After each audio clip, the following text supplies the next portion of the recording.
Galway restaurateur JP McMahon is opening his Michelin-starred establishment during race week after he received a backlash following its closure last year.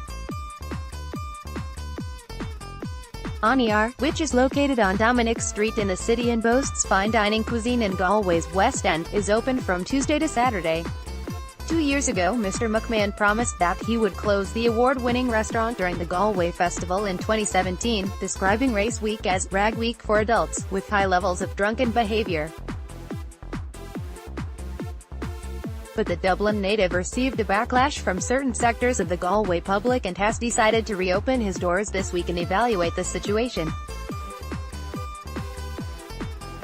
It's never nice to be on the backlash of negativity from various parties. For me, a lot of businesses close in the city during race week.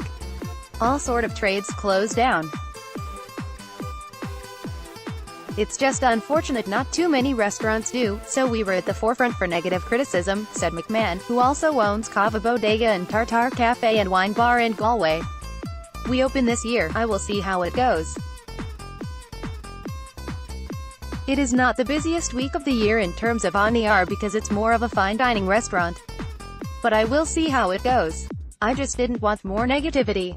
It was on social media and in some of the local papers. Various councillors and different people were saying it affected the image of the city. But I don't control the image of the city. Closing one of my restaurants won't change the image of the city. Unfortunately, the races are predominantly drink-driven and me closing is not going to change that. I am a food ambassador as well and it's hard to disentangle that from the restaurant. Mr McMahon, who writes a weekly food column for the Irish Times, said half of the locals stood by him, and he didn't want a repeat of previous years when alcohol-fueled behavior made it difficult for Aniar to operate. "We just had a lot of disruption, with people vomiting outside the restaurant. It's a busy street and you might have people banging on the windows as well.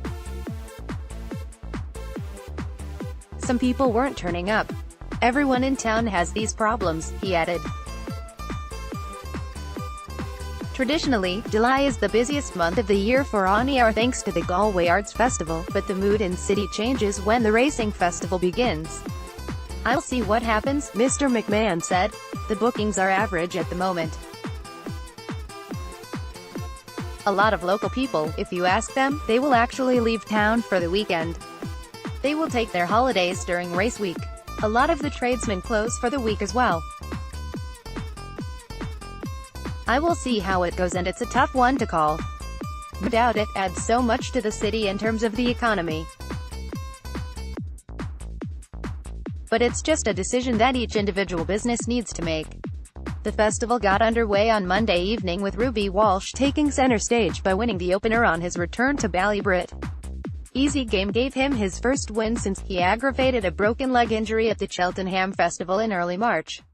"It's great to be back. It's all about tomorrow now. I wouldn't say it's emotional, no, not emotional anyway," said Walsh. "1 week's work in 9 months, I have to smile about something." Walsh's wife Gillian, who was in attendance along with 3 of their 4 daughters, Isabel, Elsa and Gemma, was delighted to see him back in the winner's enclosure. "I'm thrilled for him. It's a great result. It means the world to him. It's just been very frustrating the last few months because his comeback last time was so short-lived," she said. After President Michael D. Higgins' criticism last weekend of gambling platforms advertising through sports, Paddy Power came out in defense of its continued involvement in Irish sporting events and said it would support sensible gambling regulation. "Paddy Power has always supported sensible regulation in Ireland and we firmly support the introduction of the Gambling Control Bill, which will create a suitable regulatory framework for the sector, at the earliest opportunity," said a spokesperson. The 7-day festival is estimated to contribute €54 million to the local economy.